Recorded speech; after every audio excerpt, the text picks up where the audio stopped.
రంజిత్ అన్న అరెస్ట్కి సంబంధించి అడ్వకేట్ జక్ల లక్ష్మణ్ గారు ఉన్నారు మనతో మాట్లాడడానికి. చెప్పండి అన్న, ఈ ఇల్లీగల్ అరెస్ట్ని ఎలా చూస్తారు?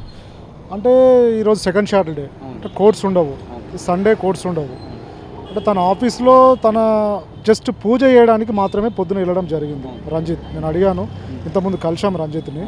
అంటే తను పెట్టిన ట్విట్టర్లో వాళ్ళు ఇచ్చిన కంప్లైంట్లో మాత్రం నేను ఎలాంటి రేవంత్ రెడ్డి గారిని ఎలాంటి దుర్భాషలు ఆడలేదు సార్, ఇది మాత్రం ఫాల్స్ కేసు. అది ఈ కేసుకి వాళ్ళు ఈ ట్విట్టర్స్కి ఇందులో ఉన్న మాటలకి నాకు సంబంధం లేదు అని రంజిత్ గారు చెప్పడం జరిగింది.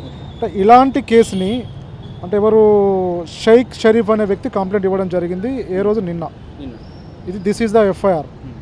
ఇందులో సెక్షన్స్ ఏంటంటే ఐటీ యాక్ట్ పెట్టారు. ఐటీ యాక్ట్ పెట్టొద్దని సుప్రీంకోర్టు క్లియర్గా చెప్పడం జరిగింది. జర్నలిస్టుల మీద కావచ్చు, సోషల్ మీడియా మీద కావచ్చు, ఐటీ యాక్ట్ అనేది వాళ్ళ మీద పెట్టొద్దు, వాళ్ళు ప్రశ్నించే గొంతులు, వాళ్ళని ప్రభుత్వాలే ప్రొటెక్ట్ చేయాలని క్లియర్గా సుప్రీంకోర్టు చెప్పిన సందర్భం ఉంది. దాన్ని వైలేట్ చేస్తున్నారు. అదేవిధంగా ఇందులో సెక్షన్ 351, 352, 353 బిఎన్ఎస్ఎస్ ప్రకారం ఆల్ సెక్షన్స్ బిలో 7 years.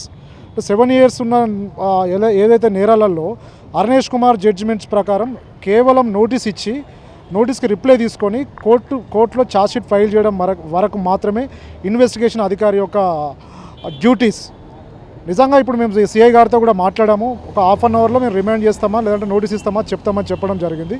ఈ అరెస్ట్ అనేది ఇల్లీగల్ అని మేము క్లియర్గా సిఐ గారికి చెప్పడం జరిగింది. ఒకవేళ కావాలి తెలుస్తుంది అన్ని 7 సంవత్సరాల బిలో కేసులే కాబట్టి ఆ కేసులకు సంబంధించి ఒకవేళ వీళ్ళు చట్టానికి వ్యతిరేకంగా ఇప్పుడు సుప్రీంకోర్టు చెప్పడం జరిగింది 7 సంవత్సరాలలోపు ఏ ఉన్నా అది స్టేషన్ మీద ఇచ్చి పంపించాలి. కానీ వీళ్ళు మాత్రం ఇంకా మానసికంగా ఇబ్బంది పెట్టే ప్రయత్నమే చేస్తూ ఉన్నారు కనిపిస్తుంది. మీరు ఏమంటారు? అంటే ఇప్పుడు ఇది మానసికంగా మీరు అన్నట్టు ఇబ్బంది అది. అంటే లీగల్గా నిజంగా వీళ్ళు అరెస్ట్ చేయాలనుకుంటే నిన్న కంప్లైంట్ ఇచ్చినప్పుడు నిన్ననే తీసుకొస్తాను కస్టడీలోకి.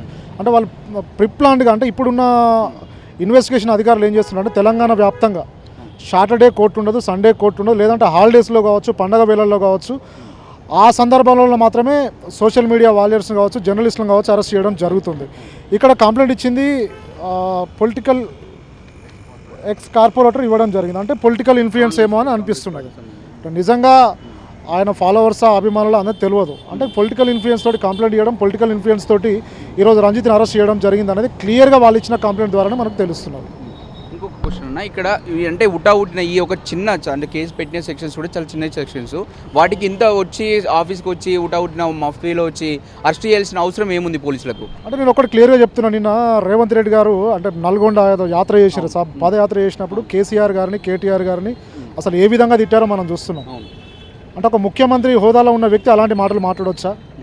అంటే ఆయన మీద మరి పోలీస్ అధికారులు సుమోటో కింద కేసు ఎందుకు పెట్టరు, ఎందుకు అరెస్ట్ చేయరు? ఆయన మాట్లాడింది తప్పు కానప్పుడు రంజిత్ మాట్లాడిన విషయాలు మాట్లాడలేదు అన్న నాతో క్లియర్గా చెప్తున్నాడు. నేను మాట్లాడలేదు, నేను చెప్పలేదు, నేను తిట్టలేదు. ఈ కంప్లైంట్లో నన్ను ఎలా అరెస్ట్ చేస్తారని తను క్వశ్చన్ చేస్తున్నాడు.